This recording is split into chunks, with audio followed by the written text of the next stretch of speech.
I vision TV, সত্য সুন্দরের প্রতিচ্ছবি। ইন্নাল হামদুলিল্লাহ ওয়াসসালাতু ওয়াসসালামু আলা সাইয়্যিদিল আমবিয়া ওয়াল মুরসালিন ওয়া আলা আলিহি ওয়া সাহবিহি আজমাইন। আই ভিশন টিভির আজকের এই আয়োজনে লাইভে আজকে আমরা সমসাময়িক বিষয় নিয়ে কথা বলবো ইনশাআল্লাহ তাআলা। সম্মানিত ভিউয়ার্স, যারা এই মুহূর্তে দেখছেন কিংবা এর পরবর্তীতে যে কোনো সময়ে এই লাইভটি দেখবেন, আপনাদের সকলকে অনুরোধ করব সদকা জারিয়ার উদ্দেশ্যে আলোচনাটি শেয়ার করে দেবেন, অন্যদেরকে দেখার জন্য সুযোগ করে দেবেন। সমসাময়িক বিষয়ের যে অপরাধ প্রবণতাগুলো বেড়ে গেছে, আমরা এটা নিয়ে তাৎক্ষণিক কিছু দালিলিক আলোচনা করার চেষ্টা করব ইনশাআল্লাহ তাআলা। আমি আজকের আলোচনাটাকে 4টি ভাগে ভাগ করে নেব, পরপর এই 4টি ভাগে আমরা কথা বলবো। আমি 4টি ভাগটা একটু বলে দিচ্ছি। 1 নম্বর হবে আমাদের আল্লাহ রাব্বুল আলামিন আমাদেরকে মানুষ হিসেবে যে সৃষ্টি করেছেন, এই মানব সৃষ্টির উদ্দেশ্যটা কি আসলে, এই জিনিসটা আমরা একটু জানবো। দ্বিতীয়ত হচ্ছে অপরাধে যে জড়িয়ে পড়ছি আমরা, যেটা আল্লাহ রাব্বুল আলামিন যে উদ্দেশ্যে সৃষ্টি করলেন সেই উদ্দেশ্যের ব্যতিরেকে উদ্দেশ্যকে বাদ দিয়ে আমরা যে অপরাধ প্রবণতার সাথে জড়িয়ে পড়লাম, কেন আমরা অপরাধ প্রবণতা জড়িয়ে পড়লাম, এটা নিয়ে আমরা 3টা কারণ ব্যাখ্যা করব, 3টা ভাগে ওটাকে ভাগ করব। আর সারা দেশে যে বর্তমান যে দর্শনের যে ভয়াবহতা চলছে, এর কারণ কি এবং এর শাস্তি সম্পর্কে আমরা কিছু কথা বলবো। আর সর্বশেষ আমরা কথা বলবো এই সকল অপরাধের পর আমরা আলোচনা সমালোচনা যাই করি, এর মধ্যে আমাদের তো একটা দায়িত্ব আছে, আমাদের করণীয় কি, এই করণীয় নিয়ে আমরা কথা বলবো ইনশাআল্লাহ তাআলা। সম্মানিত প্রিয় ভাইয়েরা, আল্লাহ রাব্বুল আলামিন আমাদেরকে সৃষ্টি করেছেন একমাত্র উদ্দেশ্য, সেটা হচ্ছে আল্লাহর ইবাদত করা। ইবাদত মানে কি? ইবাদত মানে হচ্ছে একজন গোলাম তার মনিবের প্রত্যেকটি কথাকে মেনে নেবে, এটাই হচ্ছে ইবাদত। দোকানে আমরা একজন কর্মচারী রাখি, কর্মচারী তার মালিক যেটা বলবে সেটাই করবে। মালিক যদি বলে প্রতিদিন হিসাব লিখে রাখবে, প্রতিদিন হিসাব লিখে রাখবে। মালিক যদি বলে প্রতি সপ্তাহে তুমি আমাকে হিসাব দিতে হবে, তিনি হিসাব দিবেন। এটি তো স্বাভাবিক। কিন্তু তিনি যদি মালিকের কথা ব্যতিরেকে, মালিকের কথা বাদ দিয়ে যদি তিনি তার মতো করে হিসাব করেন, হিসাব রাখেন, তাহলে স্বাভাবিকভাবে এটা মালিকের আনুগত্যের মধ্যে পড়ে না। আর মালিকের আনুগত্যের মধ্যে যদি না পড়ে, মালিক তাকে তার কর্মচারী হিসাবে, তার বান্দা হিসাবে, তার গোলাম হিসাবে স্বীকৃতিও দেবেন না। এটি তো স্বাভাবিক, এটা আমাদের কমন সেন্সে যেটা বলে এটাই। সম্মানিত প্রিয় ভাইয়েরা, তার মানে আল্লাহ রাব্বুল আলামিন আমাদেরকে সৃষ্টি করেছেন তার ইবাদতের জন্য। যেহেতু ইবাদতের জন্য সৃষ্টি করা হয়েছে, সুতরাং আমরা আমাদের সম্পূর্ণ উদ্দেশ্য, নিজের প্ল্যান সব কিছুই থাকবে একমাত্র আল্লাহর সন্তুষ্টির জন্য, একমাত্র আল্লাহর জন্য। আল্লাহ রাব্বুল আলামিন কোরআনে বলেন, কুল ইন্না সলাতি ওয়া নুসুকি ওয়া মাহইয়ায়া ওয়া মামাতি লিল্লাহি রাব্বিল আলামিন। কুল ইন্না সলাতি আমার নামাজ, ওয়া নুসুকি আমার কুরবানি, ওয়া মাহইয়ায়া আমার হায়াত, ওয়া মামাতি আমার মৃত্যু, যা কিছু আছে এভরিথিং, এই কয়েকটা দ্বারা বোঝাচ্ছে যে যা কিছু আছে সবটাই একমাত্র লিল্লাহি রাব্বিল আলামিন, আল্লাহর জন্য হবে। এর ব্যতিরেকে কারোর জন্য হতে পারে না এটা। সম্মানিত প্রিয় ভাইয়েরা, তাহলে আমরা একটা জিনিস জানলাম যে আমাদেরকে পাঠানো হয়েছে আল্লাহর ইবাদত করার জন্য, এটা হচ্ছে প্রথম কথা। দ্বিতীয়ত আমরা আরেকটি জানবো, সেটা হচ্ছে আমাদের প্রিয় নবী হযরত মুহাম্মদ মুস্তাফা সাল্লাল্লাহু আলাইহি সাল্লামকে কেন আল্লাহ রাব্বুল আলামিন পাঠিয়েছেন, এটাও আমাদের একটু জানা দরকার। কারণ আল্লাহ রাব্বুল আলামিন তার রাসূলদেরকে মাঝে মাঝে পাঠিয়েছেন, বিভিন্ন সময় পাঠিয়েছেন, বিভিন্ন কঠিন সময়গুলোতে পাঠিয়ে মানুষকে আলোর পথ দেখিয়েছেন। তো তাদের পাঠানোর তো একটা উদ্দেশ্য আছে, এমনিতে তো তারা পাঠান নাই, তাদেরকে পাঠানো হয়নি। তাহলে আমার রাসূলকে কেন পাঠালেন? আমরা কোরআনের আয়াত থেকে সেটা জানি, হুয়াল্লাযী আরসালা রাসূলাহু বিল হুদা ওয়া দীনিল হক লিইয়ুযহিরাহু আলাদ দীনি কুল্লি। প্রিয় ভাইয়েরা, লিইয়ুযহিরাহু আলাদ দীনি কুল্লি, আল্লাহ রাব্বুল আলামিন বলতেছেন আমি আমার রাসূলকে পাঠিয়েছি এই কারণে যে তিনি লিইয়ুযহিরাহু আলাদ দীন, দিনটাকে তিনি প্রতিষ্ঠিত করবেন, কুল্লি সকল বিষয়ের উপরে, সকল কিছুর উপরে, সকল মতভেদের উপরে, প্রত্যেকটি সিস্টেমের উপরে দিনকে তিনি প্রতিষ্ঠিত করবেন। এটা হচ্ছে আমার রাসূলের কাজ। আর আমরা যারা আল্লাহ রসুলের উম্মত হিসেবে দাবি করছি তো রাসূল আসবে না, ওটা আলেমদের উপরে এই কথাগুলো বর্তায়, সামনের দিকে চলে আসে। সুতরাং আমাদেরও কাজই হচ্ছে একটাই, সেটা হচ্ছে দিনকে সকল ক্ষেত্রের উপরে প্রতিষ্ঠিত করা। এটা হচ্ছে আমাদের কাজ, এই কাজটা আমাদের করে নিতে হবে। সম্মানিত প্রিয় ভাইরা, তাহলে মানব সৃষ্টির উদ্দেশ্য আমরা দুটো দিক থেকে দুইভাবে জানলাম। একটা হচ্ছে ইবাদত করা, আর ইবাদতটা কিভাবে করব সেটা হচ্ছে আল্লাহ দিনকে সকল কিছুর উপরে বাস্তবায়ন করা, রূপান্তরিত করা, প্রতিষ্ঠিত করা। এটা হচ্ছে আমাদের কাজ, এই কাজটা আমাদের করতে হবে। এই কাজটা করার জন্য যদি আমাদের কোনো ধরনের ঝুঁকি আসে, ঝুঁকি মেনে নিতে হবে। আল্লাহ রাসূল ঝুঁকি মেনে নিয়েছেন, আমি মেনে নিতে সমস্যা কোথায়? আমার তো সমস্যা হওয়ার কথা না। আমি তো আল্লাহ সাধারণ একটা গোলাম। আমরা সাহাবে আজমাইনরা এত বড় বড় সমস্যাগুলো তারা অবজার্ভ করলেন, মোকাবেলা করলেন, তারা সয়ে নিলেন, শহীদ হলেন। কিন্তু আমরা সাধারণভাবে আমরা ইসলাম কায়েম করছি, অথচ আমাদের উপর কোনো ঝুঁকি তো দূরের কথা, একটা চোখ রাঙানিও আসে না। তাহলে এটা তো আমাদের স্বাভাবিকভাবে আমরা সেই সৃষ্টির মধ্যে আছি কিনা, সেই উদ্দেশ্যের মধ্যে আছি কিনা, এটা আমাদের নতুন করে আবার ভাবা দরকার। সম্মানিত প্রিয় ভাইয়েরা, আল্লাহর ইবাদত আমরা করবো, এটাই তো স্বাভাবিক আমাদের নিয়ম। কিন্তু এত কিছুর পরেও আমরা কেন অপরাধে জড়িয়ে পড়ছি, এই বিষয়টা আমরা একটু জানব। আমি 3টে ভাগে ভাগ করেছি এই অপরাধে জড়িয়ে পড়া বিষয়টা নিয়ে। 1 নম্বর হচ্ছে পারিবারিক শিক্ষার অভাব। পরিবার থেকে আমরা শিক্ষা গ্রহণ করে থাকি। আমাদের বাচ্চারা যখন ছোট থাকে তখন এই পরিবারই একমাত্র স্কুল, একমাত্র ইউনিভার্সিটি তার জন্য, যেখান থেকে সে শিক্ষা নিতে পারে। আমরা দেখা যায় আমার ছোট বাচ্চা আছে, কিন্তু তার সামনে দেখা যায় আমি আমার স্ত্রীর সাথে ঝগড়া বিবাদে লিপ্ত হয়ে গেলাম। তাহলে আমার এই ছোট সন্তান কি শিখলো? যে বাবা মা যেভাবে ঝগড়া করছে তার মানে এইভাবেই ঝগড়া করতে হয়। ঝগড়া করতে গিয়ে আমি খুব খারাপ শব্দগুলো ব্যবহার করলাম, তার মানে আমি তাকে আরেকটা শিক্ষা দিলাম যে ঝগড়ার মধ্যে খারাপ কথাগুলো বলা যায়, এটা বলা যায়, সমস্যা নেই। আমি নামাজও পড়লাম, গালাগালিও করলাম, সেটা সে শিখলো। আমি মানুষের সাথে ভালো মতো মিশলাম না, আমি সুন্দর ব্যবহার করলাম। দেখেন, এখান থেকে বাচ্চারা শিখে, বাচ্চারা অনুকরণ করে। আপনি হাঁটতেছেন, সে হাঁটার জন্য চেষ্টা করে। আপনি কথা বলেন, সে কথা বলার জন্য চেষ্টা করে। আপনি কোনো একটা ভাষা ব্যবহার করছেন, সে সেই ভাষাটা ব্যবহার করার জন্য চেষ্টা করে। তার মানে কি? সে আপনাকে অনুকরণ করছে, প্রতিনিয়ত আপনাকে অনুকরণ করছে। যেহেতু তিনি সে প্রতিনিয়ত আপনাকে অনুকরণ করে যাচ্ছে, সুতরাং স্বাভাবিকভাবে আপনি তো তাকে শিক্ষা দেওয়ার জন্য সেইভাবে আপনি নিজেকে প্রতিষ্ঠিত করবেন। এটি তো স্বাভাবিক একটা। সালাম বিনিময় করা, সেই জায়গাতে দেখা যায় আমরা সালাম বিনিময় না করে আমরা যে কাজটা করি সেটা হচ্ছে আমরা এসেই অন্য কথাগুলো বলি। তার মানে সে সালামটা শিখলো না। আমরা এখান থেকে সালামটা শিক্ষা তাকে দিতে পারি। আমরা বাচ্চাকে কোলে নিয়ে বলতে পারি যে আসসালামু আলাইকুম, সে কিছুই বুঝলো না, কিন্তু সেই শব্দগুলো তো কানে শুনলো। তাহলে পারিবারিক শিক্ষাটা এখান থেকে তো আসতে পারে। সম্মানিত প্রিয় ভাইয়েরা, তাহলে পারিবারিক শিক্ষার এই অভাবটা আমি ভালোভাবে দেখছি। আমরা যখন বাচ্চা মোটামুটি হাঁটতে পারে, একটু কথা বলতে পারে, তখন দেখা যায় আমরা তাকে একটু কালেমা শিক্ষা দিতে পারি। আমরা 2-1টা সূরা পড়াতে পারি, 2-1টা দোয়া আমরা তাকে শিক্ষা দিতে পারি। সেগুলোর পরিবর্তে আমরা তাকে অন্যান্য গল্প পড়াচ্ছি, অন্যান্য কিছু দেখা যায় আলোচনা করছি, কিন্তু এগুলো করছি না। এই বিষয়টাও পারিবারিক শিক্ষার মধ্যেই পড়ে। পরিবার থেকে আমরা তাকে শেখানো উচিত এটা হালাল, এটা হারাম, এটা খাওয়া যাবে না, এটা খেতে হবে, মানুষের সাথে এইভাবে আচরণ করতে হবে, মানুষের সাথে গালমন্দ করা যাবে না। এই কাজগুলো আমরা তাদেরকে শিক্ষা দিতে পারতাম, কিন্তু আমরা এগুলো আজকে হয়তো শিক্ষা দিতে পারছি না বলেই অপরাধ প্রবণতা বেড়ে যাচ্ছে। প্রিয় ভাইয়েরা, 3 নম্বরে দ্বিতীয় নম্বরে আমি যে কারণটা অপরাধ ছড়িয়ে পড়ার, অপরাধে মানুষ জড়িয়ে পড়ার যে কারণটা আমি মনে করছি সেটা হচ্ছে প্রাতিষ্ঠানিক শিক্ষার, ইসলামিক শিক্ষার অভাব। প্রাতিষ্ঠানিক তো আমাদের শিক্ষা আছে, আমাদের প্রতিষ্ঠান থেকে শিক্ষা করে মাস্টার্স করছেন, আলেম হচ্ছেন, বিশাল বড় কিছু হচ্ছেন, কিন্তু তিনি গুমরাহি ছাড়তে পারছেন না। তিনি আল্লাহর নাফরমানি থেকে তিনি সরে যেতে পারছেন না। তিনি নাফরমানিতে জড়িয়ে যাচ্ছেন, হারাম খাচ্ছেন, সুদ খাচ্ছেন, কামেল পাশ করছেন, কিন্তু তিনি আজ পর্যন্ত জানেন না কোনটা মুনাফাকি আর কোনটা সুদ কি, তিনি সেটা জানেন না। তাহলে তার এই শিক্ষাটা তাকে আলো দিতে পারেনি, তার এই শিক্ষা তাকে পথ দেখাতে পারে নাই, আল্লাহ রাব্বুল আলামিনের পথটাকে তাকে দেখাতে পারে নাই। আর আল্লাহর পথ যদি তাকে দেখাতেই না পারে, তাহলে এই লোকটি এই শিক্ষার, এই প্রাতিষ্ঠানিক শিক্ষা থেকে সে কী অর্জন করতে পারলো? আমরা প্রাতিষ্ঠানিক শিক্ষা অর্জন তো এই জন্যই করি যেন আমরা নিজেদেরকে পরিশুদ্ধ করতে পারি, না সামনে পথ দেখতে পারি। একটা সার্টিফিকেট নেওয়ার জন্য তো আমরা প্রাতিষ্ঠানিক শিক্ষার সাথে আমরা জড়িয়ে নেই।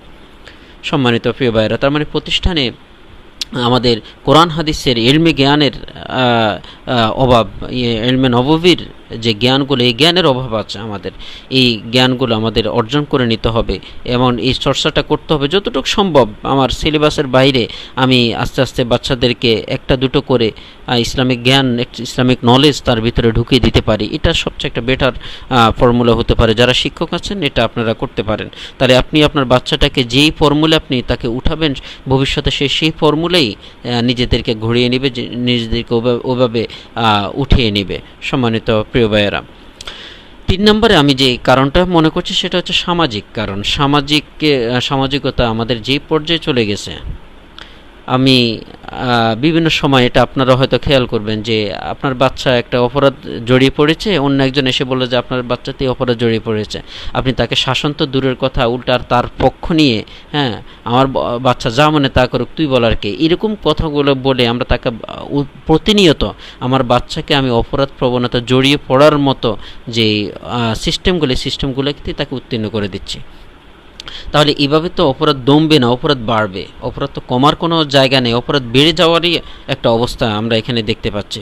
সম্মানিত প্রিয় ভাইরা, তাহলে আমরা যে জিনিসটা জানলাম যে অপরাধ জড়িয়ে পড়ার, অপরাধ ছড়িয়ে পড়ার, অপরাধ সারা দেশে আজকে এই অবস্থা হওয়ার একমাত্র যদি আমরা কারণ হিসেবে দেখি, তাহলে একটা হচ্ছে পারিবারিক শিক্ষার অভাব, দ্বিতীয় প্রাতিষ্ঠানিক শিক্ষার অভাব, 3 নম্বর সামাজিক শিক্ষার অভাব, অর্থাৎ ইসলামিক যে ফর্মুলাগুলো এগুলো শিক্ষা অভাব।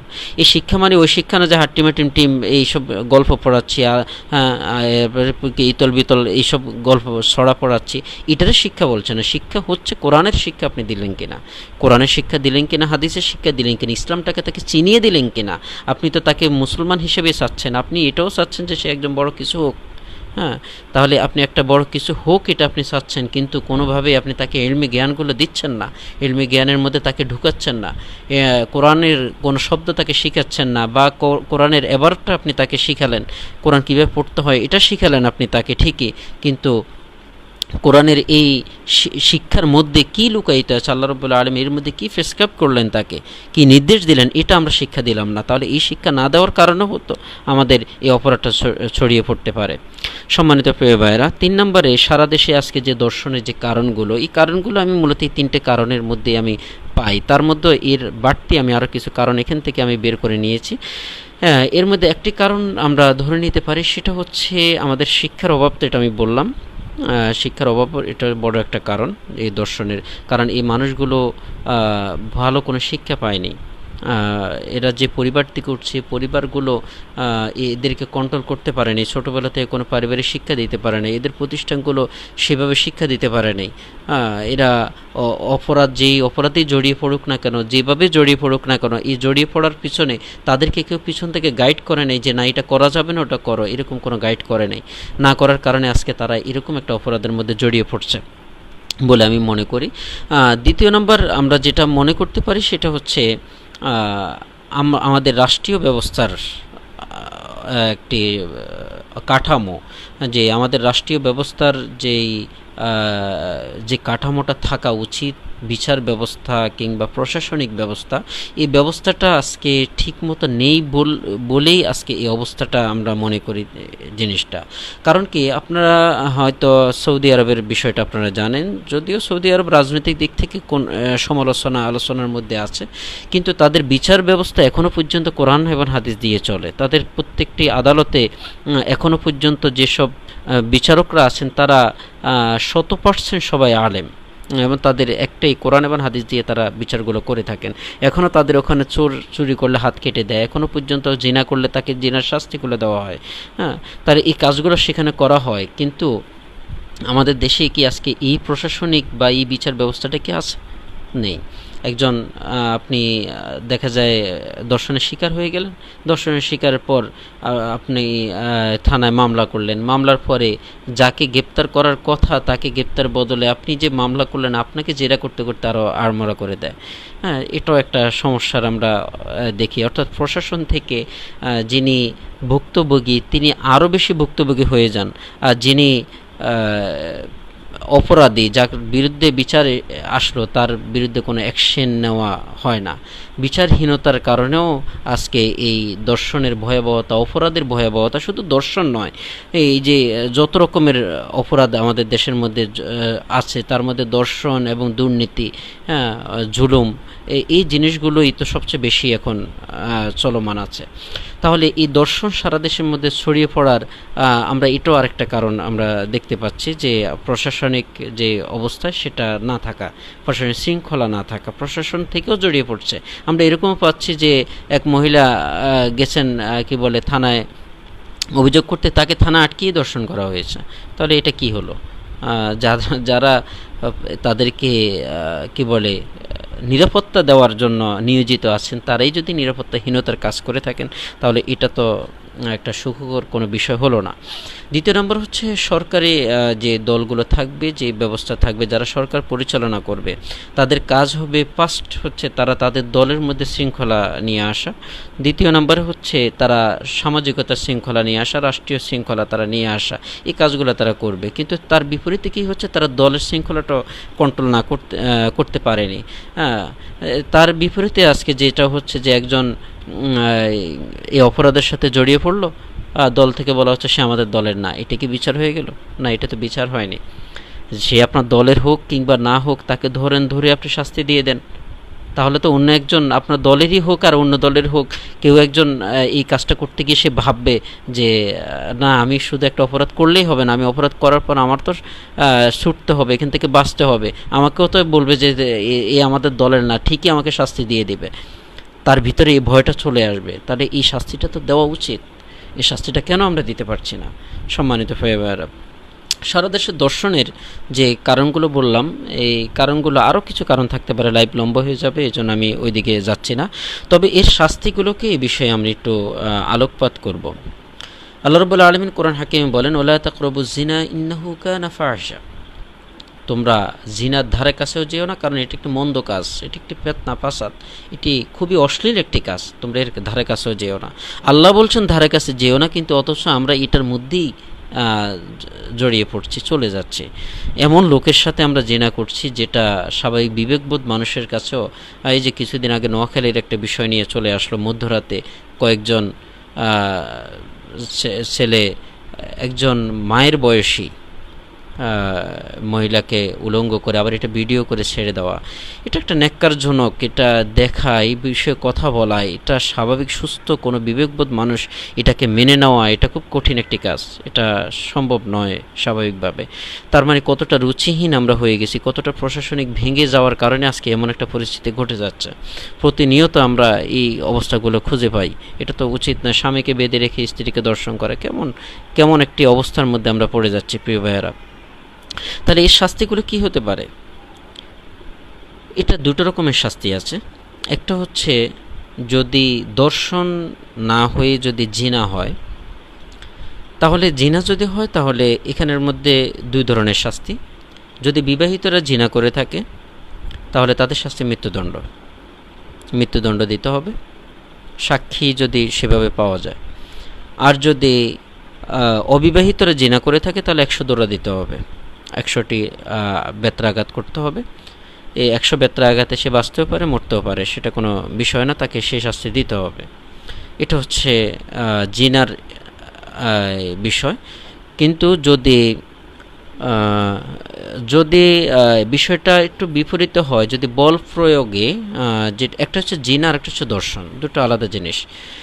জিনা আর দর্শনের মধ্যে তফাৎ হচ্ছে এটা, জিনা হচ্ছে দুজনের মতের ভিত্তিতে যেটা হয়, অশ্লীল কাজটা হয়, সেটা হচ্ছে জিনা। আর দর্শন হচ্ছে একজনের মত আরেকজনের মতের বিপরীতে যে জোরপূর্বক কাজ করা হয় তাকে দর্শন বলে। এখন কেউ যদি দর্শন করে তার শাস্তিটা কী হতে পারে? সূরা মাইদা 33 নম্বর আয়াতে আল্লাহ রাব্বুল আলামিন এই শাস্তি সম্পর্কে সুন্দরভাবে আলোকপাত করেছেন। এতে আমরা যদি স্বাভাবিকভাবে এটা আলোকপাত করি যে জিনা এবং জিনার মধ্যে যে শাস্তিগুলো আছে, এই শাস্তিগুলো তার মধ্যে বিদ্যমান থাকবে, কিন্তু বল প্রয়োগের কারণে এটা দুনিয়াতে একটা ফাসাদের সম অবস্থায় চলে যায়। ফাসাদের মধ্যে চলে যায়। আর যেহেতু ফিতনা ফাসাদে সে জড়িয়ে পড়লো জোরপূর্বক করার কারণে, সামাজিক শৃঙ্খলা সে ভেঙে দিল, এই কারণে তার জন্য 4টা শাস্তি তার জন্য রাখা হবে। 1 নম্বর শাস্তি হচ্ছে তাকে হত্যা করা হবে, সরাসরি যে কোনোভাবে হত্যা করে দিতে পারে। কেউ যদি দর্শন করে তাকে গুলি করে, যদি প্রশাসনের এমন একটা আইন করে দেয় যে দর্শন করছে, জায়গা মতো তাকে পাওয়া গেছে, গুলি করে মেরে ফেলছে, শাস্তি হয়ে যাবে। এটা একটা শাস্তি, তাকে মানে তাকে হত্যা করা। যদি বলে যে না, তাকে শুধু এইভাবে না, তাকে ফাঁসি দিয়ে হত্যা করা হবে, হ্যাঁ ফাঁসি দিয়ে হত্যা করা যেতে পারে। এটা হচ্ছে এক নাম্বার শাস্তির প্রথম ভাগ। কিংবা শুলে বিদ্ধ করা, এটা তো আমাদের বর্তমানে প্রচলনের মধ্যে নেই, সামাজিক কাঠামোর মধ্যে নেই, অনেকে হয়তো এই জিনিসটা আমরা বুঝবো না। 3 নম্বর হচ্ছে বিপরীত দিক থেকে হাত পা কেটে দেওয়া। যেমন কেউ যদি তার ডান হাত কেটে দেয় তাহলে বাম পা কেটে দেওয়া হবে, যদি বাম হাত কেটে দেয় তাহলে ডান পা কেটে দেওয়া হবে। এভাবে বিপরীত দিক থেকে তার হাত পা কেটে দেওয়া। কেউ যদি দর্শন করে, অর্থাৎ ফিতনা ফাসাদের মধ্যে চলে যায়, জিনা তো না, সেটা দর্শন যদি হয়, জোরপূর্বক যদি করে থাকে। আর 4 নম্বর হচ্ছে শাস্তি এটাও দিতে পারে, তাকে দেশ থেকে নির্বাসিত করে দেওয়া। সে আর দেশে থাকতে পারবে না, তাকে দেশ থেকে নির্বাসিত করে অন্যদিকে কি বলে দেশান্তর করে দেওয়া, নির্বাসিত করে দেওয়া, তাকে দেশ ত্যাগ করতে বাধ্য করা। এই বিষয়টা যদি হয় তাহলে এটা হতে পারে। তাহলে 33 নম্বর আয়াত থেকে আমরা এই জিনিসটা আমরা জানলাম। সম্মানিত প্রিয় ভাইয়েরা, তাহলে আমরা শাস্তি সম্পর্কে জানলাম, কারণ সম্পর্কেও আমরা কথা বললাম। এবার আমাদের করণীয়টা কি? আমাদের করণীয়টা কি, এই কথা বলে আজকে লাইভ আমরা এখানে শেষ করব। আমাদের 1 নম্বর করণীয় হচ্ছে ব্যক্তি জীবনে আমরা ইসলামের অনুকরণগুলো আমরা করতে হবে। ইসলামকে পরিপূর্ণভাবে, ইসলাম কোনো অর্ধেক জিনিস নয়। আল্লাহ রাব্বুল আলামিন বলছে, ইয়া আইয়ুহাল্লাযীনা আমানু দুখুলু ফিস-সিলমি কাফা, তোমরা পরিপূর্ণভাবে ইসলামে প্রবেশ করো। কিন্তু আমরা তো অর্ধেক প্রবেশ করে আছি, শুধু নামাজ রোজা হজ যাকাতগুলো করি, কিন্তু বাকি যে শরীয়ত আইনগুলো আছে, আহকামগুলো আছে, আহকামগুলোর মধ্যে আমরা নাই। তো যেহেতু আহকামের মধ্যে আমরা নাই, অপরাধ তো হবেই। আমরা ঠিকমতো নামাজ পড়ছি কিন্তু ওজনে কম দিই, তো লাভ হলো কি? হ্যাঁ, আমরা হজ করে আসলাম, আসে আরেকজনের গালাগালি শুরু করলাম, এটা তো হলো না। এটা তো কোনো ইসলামিক আইনের মধ্যে হতে পারে না। তাহলে আমাদের ফার্স্ট কারণ হচ্ছে আমরা নিজের মধ্যে ইসলামিক নীতিগুলো আমরা ফলো করব, ইসলামকে আমরা নিজের মধ্যে ঢুকাবো। এটা হচ্ছে প্রথম কাজ আমরা করতে পারি আমাদের করণীয়ের মধ্যে। 2 নম্বর হচ্ছে আমাদের পারিবারিকভাবে ইসলামকে চর্চা করা। আমার স্ত্রী, আমার সন্তান, এদের কাছে আমরা ইসলামকে চর্চা করব, ইসলামকে পালন করার আমরা চেষ্টা করব। এটা 2 নম্বর কারণ হতে পারে। 3 নম্বর হচ্ছে সামাজিক মূল্যবোধগুলো, সামাজিক শিক্ষাগুলো ইসলামিক ভাবে করে নেওয়া, ইসলামীময় করে নেওয়া, এই জিনিসটা আমরা করতে পারি। দাওয়াতি কাজগুলো আমরা বাড়িয়ে দেওয়া, আমাদের ছেলে সন্তানগুলোকে আমরা কন্ট্রোল করে নিতে পারি এই বিষয়গুলোতে। এটাও পারিবারিকের মধ্যেই পড়ে। আমরা প্রতিদিন সকালবেলা কোরআন হাদিস অধ্যয়ন করতে পারি, গ্রুপ ভিত্তিক, পরিবারের সকল সদস্য একসাথে বসবে, আমরা কোরআন হাদিসের তেলাওয়াত করবো, এখান থেকে কোরআন হাদিস পড়বো, এই কাজগুলো আমরা করতে পারি। সম্মানিত প্রিয় ভাইয়েরা, তাহলে লাইভটা আমরা আর লম্বা করছি না। আমরা এখানে আজকে সমসাময়িক বিষয়ের উপরে যে কথাগুলো আমরা বললাম, সেটা হচ্ছে 1 নম্বর আমাদের সৃষ্টির উদ্দেশ্য কী ছিল, আর অপরাধে জড়িয়ে পড়ার কী কারণ, এই কারণ সম্পর্কে আমরা কথা বলেছি। সারা দেশে এই দর্শনের মতো এত বিশাল বড় বড় অপরাধগুলো ছড়িয়ে পড়ার বিষয়গুলো নিয়ে আমরা কথা বলছি। লাস্টে আমরা আমাদের করণীয় বিষয়ে কথা বলছি। সম্মানিত প্রিয় ভাইয়েরা, এখনও যারা লাইভটি দেখছেন, আপনারা এটাকে শেয়ার করে দিয়ে অন্যদেরকে দেখার সুযোগ করে দিতে পারেন। আজকে লাইভটা আমরা এখানে শেষ করে দেব। শুধু যাওয়ার আগে একটি কথাই বলবো, ওয়াজ নসিহত কিংবা কোরআন হাদিস অধ্যয়ন করা যতটুকুই আমরা করি, এটা শুধুমাত্র অধ্যয়ন করলাম এই জন্য করলাম, ওয়াজ শুধু শুনলাম এই জন্যই শুনলাম, এটা যেন না হয়। আমাদের প্রত্যেকটি কাজই যেন আমলের জন্য হয়, আমাদের প্রত্যেকটি কাজ যেন আমাদের নিজেদেরকে পরিবর্তনের জন্য হয়, আমাদের প্রত্যেকটি কাজ যেন আল্লাহর সন্তুষ্টির উদ্দেশ্যে হয়। আমরা যেন সবসময় জাহান্নামের ভয়ে আমরা ভীত থাকতে পারি। যে কোনো মুহূর্তে মৃত্যু হয়ে যেতে পারে। যদি তওবা ছাড়া মৃত্যু হয়ে যায়, তো অবস্থাটা কী হবে? আপনি জাহান্নামের আগুনে কি পড়তে পারবেন? এটা তো সম্ভব নয়। আপনি দুনিয়ার আগুনই সইতে পারেন না, সেখানে জাহান্নামের এই ভয়াবহ আগুন কীভাবে সইবেন? তাহলে এই বিষয়গুলো আমাদের ভাবতে হবে, দেখতে হবে বিষয়গুলো। আল্লাহ রাব্বুল আলামিন আমাদের সকলকে ইসলামী অনুশাসনগুলো মেনে চলার তৌফিক দান করুন।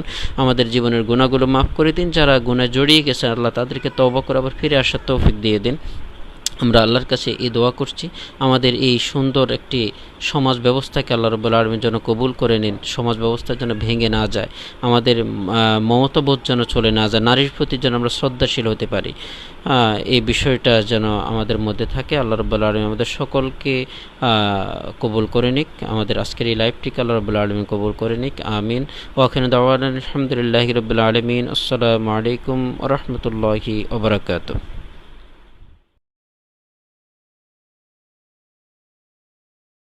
আই ভিশন টিভি, সত্য সুন্দরের প্রতিচ্ছবি।